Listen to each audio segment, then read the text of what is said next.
Hello, I'm Marianne Deveni. Are you on the search for income? Then you've likely heard of preferred shares.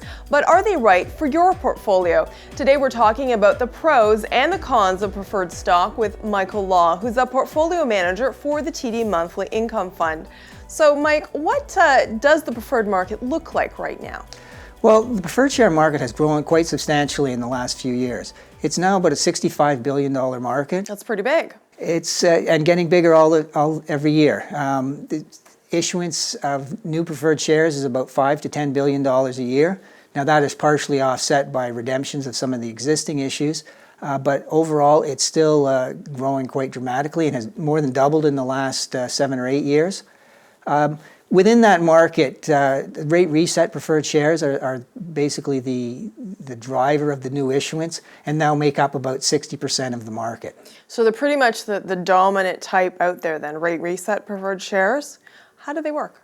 So rate reset preferred shares are usually issued with a fixed dividend that lasts for about 5 years. Okay. After that initial 5-year period is over, it is reset based on typically the 5-year government bond rate plus a spread over that.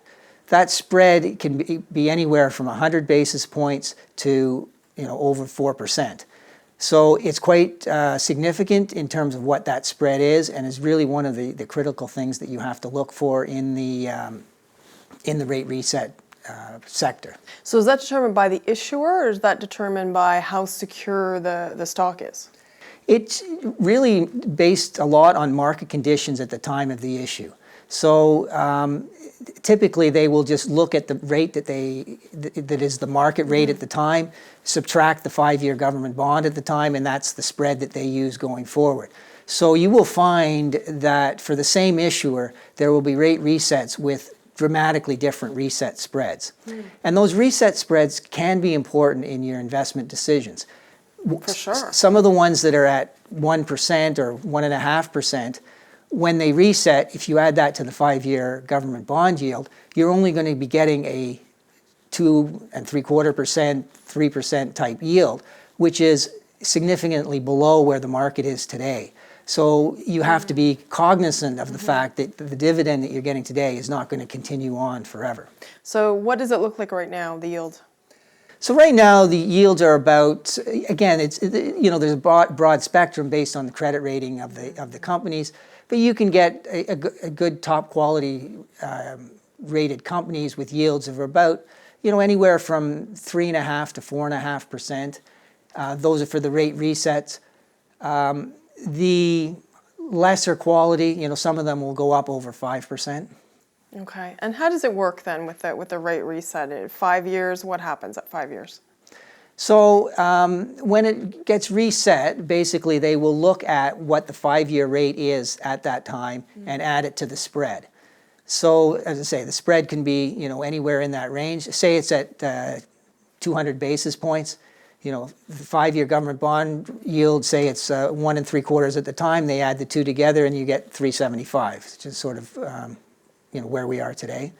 One of the things to look at when looking at the yields on the preferred shares, though, is you have to be careful about that spread.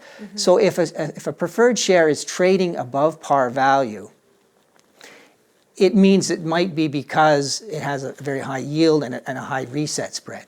What can happen is that instead of resetting, the issuer does have the right to retract that, redeem that. To call it, in a sense. To call that, so that you'll only get the yield for a short period of time and not a long period of time that you might be expecting.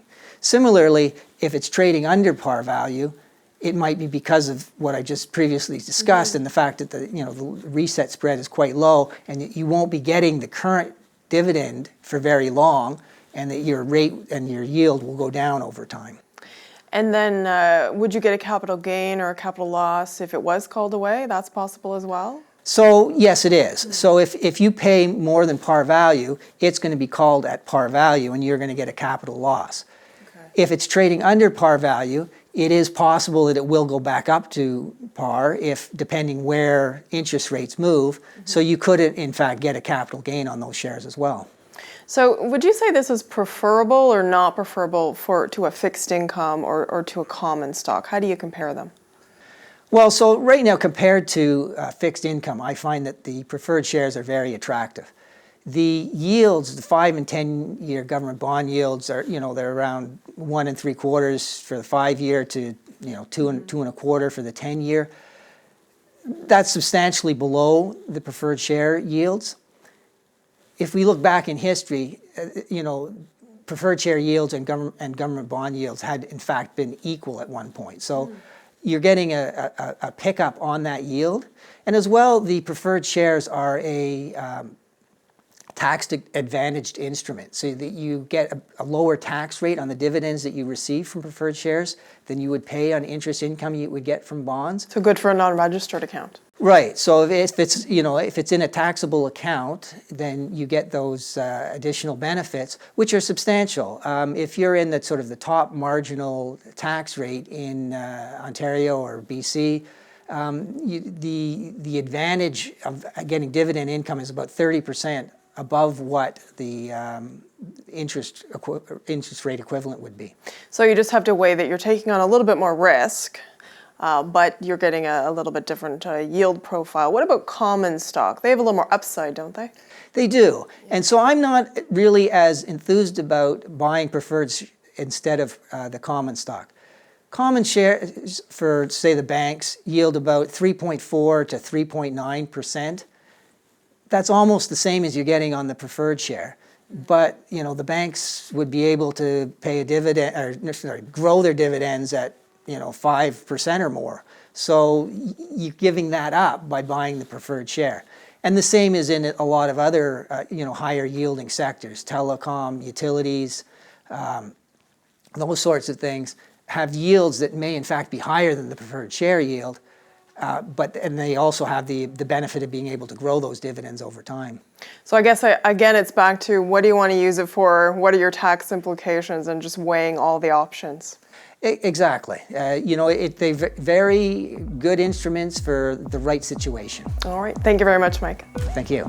I've been joined by Michael Lough, who's a portfolio manager for the TD Monthly Income Fund. Thanks for watching.